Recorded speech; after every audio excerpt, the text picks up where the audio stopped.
Hello, Pokemon XYZ fans. Draspee here. Today we're going to be talking about episode 36. This was a great episode. I like this episode. It was a great breather episode, is what I call it. It took time to take between a huge, kind of overwhelming thing that's been happening. I mean, like, the League is really cool, but to be honest, it's kind of the climax of the series. And when we see the League, we kind of assume, yeah, oh, the series is over. Boom, bang, boom, boom. Battles are done. Then we wind down and the show's over. And then we get to go to the next region. Well, I think this proves that that's not quite the case right now. Sure, we got to see Boom Bang Bang. We got to see them getting ready for battle. We get to see them practicing, of course. But actually, I will get more into what this means for Alain versus Ash. But right now, I'd like to take time to do what the episode I felt like did. This episode was really focused on the whole Team Flare arc. Definitely. We got to see everything about this episode was Team Flare. I mean, there was a little bit of it that I think shows how the Elaine versus Ash battle is gonna come down to, but in the end, this was a huge Team Flare moment episode. Like, we've only had a few of those throughout the season. Yeah, there's been bits and pieces filtering in, but this has really been one of those few episodes that really focuses on the Team Flare plot that has been emphasized in the trailer throughout. So we get to see, of course, Elaine and Ash practicing, and we get to see them talking to various people in their group. Ash is talking to his team, and then Elaine is talking to Malva, which is his Team Flare mentor, and of course, one of the Mega Evolution trainers.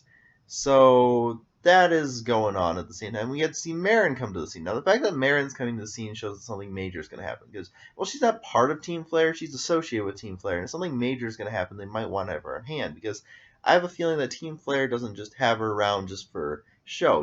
They have her around because there's a reason.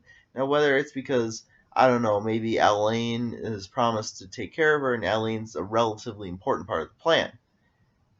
The reason Elaine is an important part of the plan, though, and why Marin is there and why they've been taking care of her and stuff, and also why it seems that all the Team Flare high-ups are so focused on Elaine, is Elaine represents what is going to be the public face of Team Flare in a way.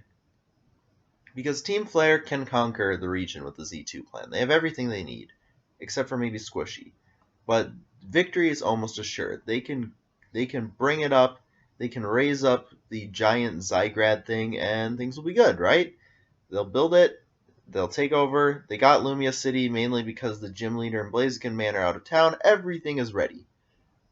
But we got one little flaw, of course. The major flaw in that plan is that any evil plan you spring, anytime you try to take over somewhere, the people will resist. They'll turn to their national heroes.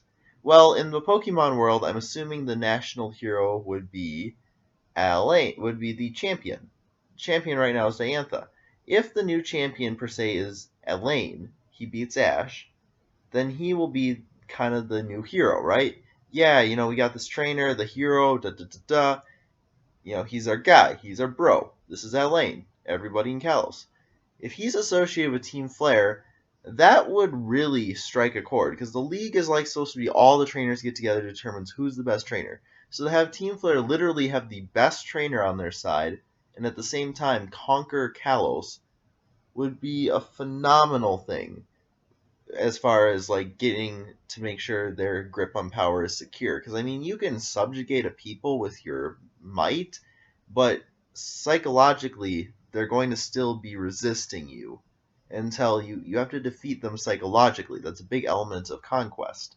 And in order to basically turn their national hero into your lapdog, would be an amazing way to get that done. It would completely obliterate them. They would have no choice but really to submit. Like at that point, most people would be crushed at that point.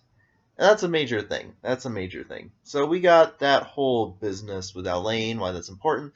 And of course, we see that Sycamore is actually, just like in the games, actually mobilizing people to take care of it. So he's got Sawyer was his first. Sawyer was Birch's boy, so not Sawyer, but Trevor, I would say, was his idea of how to take down Elaine, giving him Mega Charizard Y. He was hoping to take down Elaine. That didn't work, so now I think that he realizes his last hope is really Ash. He talked to Ash a little bit in the beginning, I think to kind of give an encouragement, but he's also talking to Elaine to see, because I think that Sycamore has really come across as the guy who doesn't give up on people. He always sees the best in people. And that's what I've really noticed about Sycamore. It's like he's not like, oh, you're evil, I got it. He's like, oh, you're misguided. And that's always kind of been Sycamore's thing. He doesn't see people as evil, he sees them as misguided, which is true. People aren't inherently evil. Evil is separate from people. People are misguided by evil. That's how it works. So anyway, Elaine is being talked to by Sycamore. Sycamore's trying to understand Elaine, see if he can talk to Elaine, maybe get an idea of what's going on, maybe influence him a bit. I mean, obviously nothing major is going to happen because I mean it's pretty much been decided at this point what Elaine wants to do. But you might as well in the meantime try to see what the damage is going to be from an Elaine takeover of the league. So then we have Ash being talked to by Lysander. And I think Lysander was kind of talking there to kind of scope out Ash to see what Ash was there for. To kind of get an idea of like, okay, let's say Ash wins. How bad will it really be for our plan? If Ash is really that much stronger than Elaine, will we be in that much trouble? And I think that's the whole idea here, is basically the two sides, Sycamore and Lysander, are basically scouting out the enemy. Because this battle between Elaine and Ash is not only determining who's the league champion, it's determining which side will have the advantage in the fight versus Team Flare. If Team Flare wins, they pretty much guaranteed a victory. People are going to be crushed by it to have Team Flare be the champion. If Ash wins, that will be a major edge over Team Flare.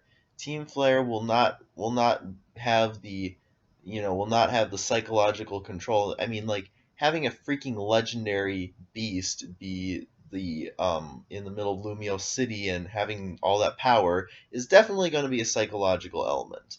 But I'm saying they'll even be more so crushed if their champion goes down too. And the big point of this is that Ash needs to win in order to, I say, get it so Team Flare does not totally dominate in the beginning. I mean, there'll always be people who hold out. People always hold out in the face of evil. There's always that one man, that one woman who will hold out in the face of evil. But the purpose here is Elaine is going to take down Ash. If that happens, bad things happen. If Ash takes down Elaine, sure, things will still suck when Team Flare springs their plan. But hey, at least Team Flare hasn't won a total victory yet. And neither will they if Elaine wins, but it'll be a whole lot harder for Ash and friends to take back the league. And hey, that might be a great rematch. Ash versus Elaine round 2 after Ash loses the finals.